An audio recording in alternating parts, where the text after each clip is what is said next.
Cube Radio. 1-877-827-2346.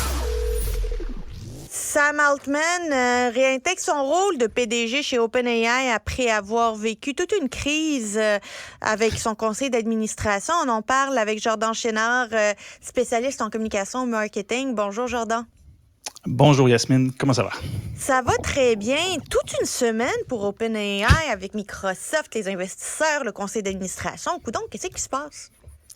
C'est, je te dirais, depuis presque 30 ans, je pense que la dernière fois que ça a bougé autant avec surprise à Silicon Valley, c'était l'époque de Steve Jobs quand il avait été remercié de Apple un certain temps, mais même là, c'était mieux fait que ce qui s'est passé vendredi. Puis même si ça semble se passer un peu loin de chez nous, puis pour ceux qui n'utilisent pas nécessairement l'intelligence artificielle, c'est quand même important de se soucier un peu de ce qui se passe là. Parce que c'est symptomatique de quelque chose de plus grandiose et de peut-être un peu plus inquiétant, je te dirais, du point de vue de ces entreprises-là en intelligence artificielle. Fait que si rapidement on fait un petit retour sur la chronologie des choses, vendredi dernier, c'était 2 jours après le premier Dev Day. Le Dev Day, c'est une présentation de OpenAI pour la première fois. C'est aux développeurs, en fait. Il y a plein de gens qui vont développer des applications, qui vont se connecter sur leur système à OpenAI. Et c'était la grand-messe là, des développeurs. Et ça s'est super bien passé. Ils ont annoncé plein de choses incroyables. Bref, tout était positif et rien ne laissait présager que vendredi, fin de journée, fin d'après-midi, on apprend que Sam Altman est mis dehors, littéralement sans préavis, par le conseil d'administration. Puis, ce que lui reprochait, c'est qu'il leur disait qu'il manquait de transparence. C'est bien bizarre quand tu as un PDG que ça fonctionne super bien, ton entreprise, tu le mets dehors parce qu'il t'a pas donné toute l'info. Ben, c'est là où au début, beaucoup de monde se posait bien des questions. Avec le temps, on a réussi à avoir un peu plus d'infos. Grosso modo, OpenAI, ça a commencé au départ, la mission, c'était une mission, on pourrait dire, humanitaire. Donc, c'est-à-dire que il voulait être l'espèce de chien de garde de tout le développement de l'intelligence artificielle. Donc, mais c'est pour ça que ça s'appelait OpenAI. L'idée, c'était de développer, de faire des recherches et de mettre en commun ces connaissances-là pour s'assurer que tout le monde a à l'œil un peu ce qui se passe. Mars 2019, l'entreprise décide d'aller du côté privé. Donc, c'est une OBNL, donc pas de but, sans but lucratif. Elle est passée du côté privé pour aller chercher des investissements. Qu'est-ce qui arrive à ce moment-là? OpenAI n'est plus tant open que ça et continue à diffuser du savoir ici et là, mais pas mal plus fermé, question de garder certains secrets d'entreprise et tout ça. Donc, la mission commençait à causer problème. Mais le conseil d'administration est comme un vestige de cette époque OBNL qui a très peu de gens, et c'est des gens qui n'ont pas d'action dans l'entreprise et qui misent encore une fois sur le volet humanitaire, donc de se dire comment qu'on développe tout ça et pour pas aller trop vite.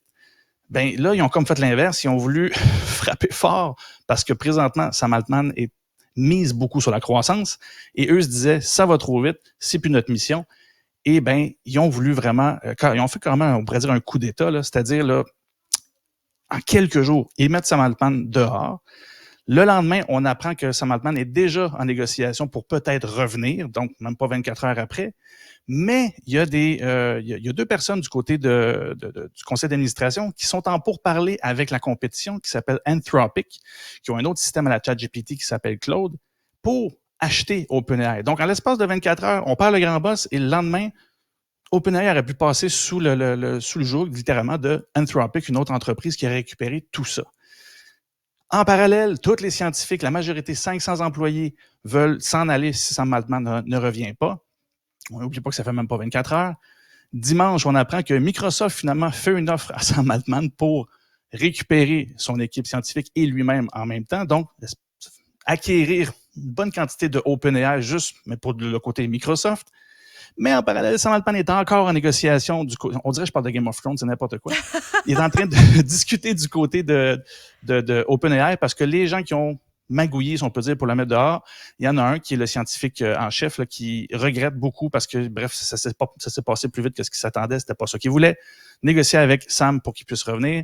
Mardi, on apprend que les négociations ont bien fonctionné et il donne son OK à condition que le board soit mis dehors et qu'il soit remplacé. Et aujourd'hui, ce matin, on apprenait que, en même pas 5 jours, Sam est de retour comme grand patron CEO de OpenAI. Le board est complètement chamboulé. Ceux qui étaient capables de mettre littéralement une légende de l'entreprise dehors du jour au lendemain ne sont plus là. Donc, ce qui a retenu de tout ce jeu de trône-là, disons-le, c'est que la gouvernance c'est difficile quand tu essaies de rallier des profits tout en ayant une mission humanitaire de vouloir bien faire les choses. La croissance va toujours prendre le dessus. Il y a des gens qui vont vouloir faire de l'argent et même si on veut faire autrement, c'est pas si simple que ça. Et l'autre affaire à retenir, c'est que c'est d'autant plus inquiétant de voir que tout peut basculer du jour au lendemain.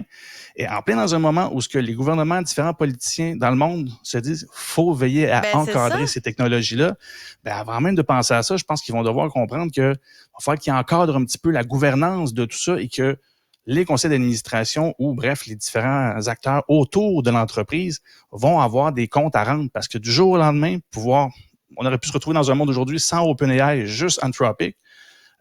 Ça chamboule, ça concentre les pouvoirs, ça frappe fort et on est en plein dans le boom de cette technologie-là. Donc, s'il y a trop peu de joueurs, on se retrouve vraiment avec littéralement un monopole et ça, ce serait vraiment, vraiment pas idéal. Fait que, longue histoire courte pour en revenir au point de départ, mais ce qu'on peut dire, c'est que là, on arrive probablement dans une autre phase de OpenAI, c'est-à-dire ils vont s'assumer en tant qu'entreprise pour générer du profit.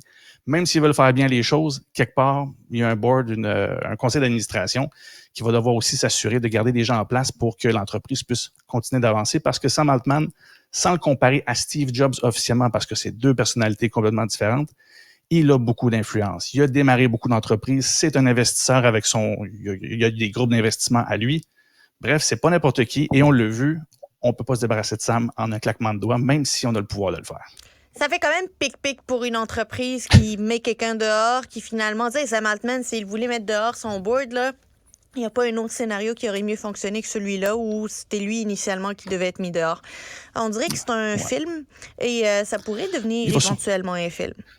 Pas mal certains qui vont en avoir. S'il y en a un sur la faillite de BlackBerry, pas mal certains qui vont trouver quelque chose à faire avec cette histoire-là parce que c'est en effet, plus on va dans les coulisses, plus on se rend compte des jeux de pouvoir qui sont en place. C'est beaucoup plus gros que juste un petit ChatGPT qui répond à nos questions. Il y a beaucoup d'enjeux qui se gèrent de ce côté-là.